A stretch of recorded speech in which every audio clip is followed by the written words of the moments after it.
ওনাকে যদি আপনি স্বামী হিসাবে মানেন মামুনি, তাহলে জোরে একবার বলেন আলহামদুলিল্লাহ। বলেন। আমি মানি না। সবকিছু হয়ে গেছে, অনকন মানি না, তাহলে কেমন হইব?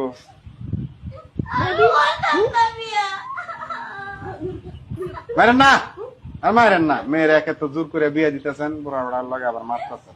মারেন না মামুনি। জামাইয়ের অনেক টাকা পয়সা আছে, কান্নাকাটি করেন না।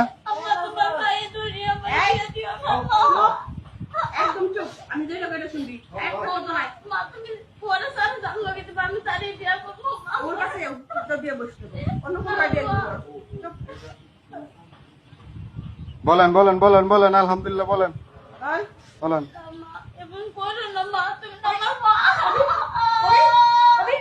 আরে আপনার একটু বুঝান না, যে তামসা দেখতেছেন, বুঝান একটু মেয়েটারে।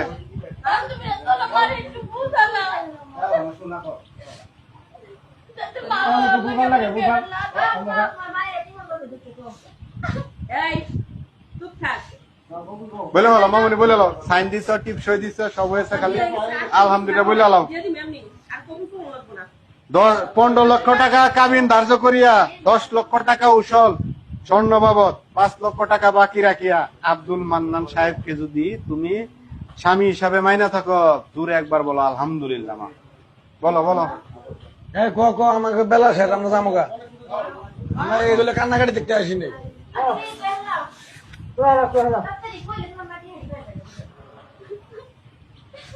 আল ফল কেউ কথা কেন না, আল ফল কেউ কথা কেউ না। দেখি মামুনি বলেন বলেন আলহামদুলিল্লাহ বলেন, কান্নাকাটি করে লাভ নাই। হ্যাঁ, আপনার মেয়েরা রাজি করেন, তাড়াতাড়ি রাজি করেন।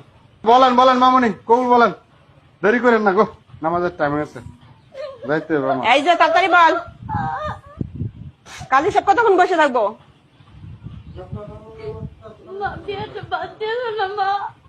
সব পড়ানি শেষ, তোর কবুল করবো না, আমি এমনি তোরে দিয়ে দিব উড়াইয়া। কবুল আমার লাগবো না, এমনি দিয়ে দিব, লাগবো না আমার। আরে কবুল শোনা লাগবে, একবার বলেন।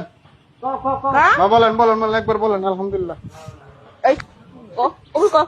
বলতেছি মা, বলতেছি, আর এমন করো না।